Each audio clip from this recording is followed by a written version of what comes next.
In this video, we'll be looking at Alumo's guidance on troubleshooting common SunSynk inverter issues. If a fault code is triggered, the inverter will sound an audible alarm. The alarm will stop eventually, however, if you'd like to silence it, follow these steps. Step 1. Proceed to your inverter and navigate to the home page. Click on the cog icon to access the inverter settings. Step 2. Click on the basic settings icon. Step 3. Click on the display tab and then untick the beeper on-off setting.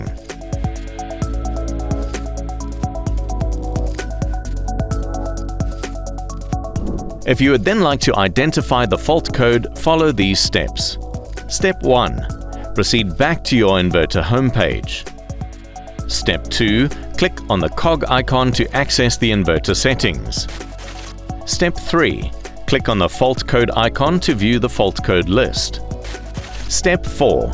Take note of the fault code and description in case our support team requests it. Be careful not to mistake an old fault code for a current issue code. Fault codes are time and date stamped. If your backup power goes down during a power outage, follow these steps. In most cases, a shutdown is caused by a low battery. Step 1. Proceed to your inverter and navigate to the home page. Take note of the battery state of charge percentage or voltage value. We'll check this against the inverter's shutdown voltage in Step 4. Step 2. Click on the cog icon to access the inverter settings. Step 3. Click on the battery settings icon. Step 4. Click on the shutdown settings tab.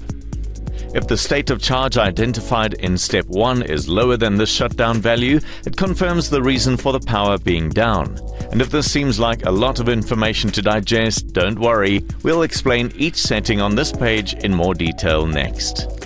So let's look at each of those settings within the shutdown tab in more detail as promised. This is the inverter shutdown voltage, set as either a voltage or a percentage. If the battery state of charge goes lower than this value, the inverter will shut down and power to the loads will be lost. This is the inverter's low battery warning, set as either a voltage or a percentage. This is the lowest state of charge level you can set the battery to charge or discharge to. You can see it in the system mode settings here. This is the restart voltage, set as either a voltage or a percentage. Remember, your inverter will not restart and restore power until the battery state of charge has surpassed this value. This is the case even if you are making sufficient solar power or if the grid has returned. To speed up the power restore, one can temporarily lower this value. If the grid has returned, you could also temporarily flip the bypass switch while the battery charges up and surpasses the restart state of charge value. And if you're not sure what that means, it's okay. We'll cover the bypass switch in more detail soon.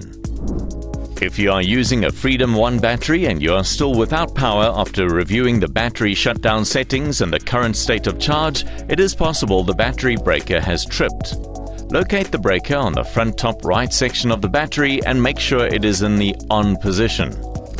If all else fails and your system power is still down, locate this distribution box. You'll normally find it installed near your inverter. As long as the console grid is present, when you flip the switch from inverter down to console, your house power should be restored. And of course, you're always welcome to contact Alumo support. We are here to help you.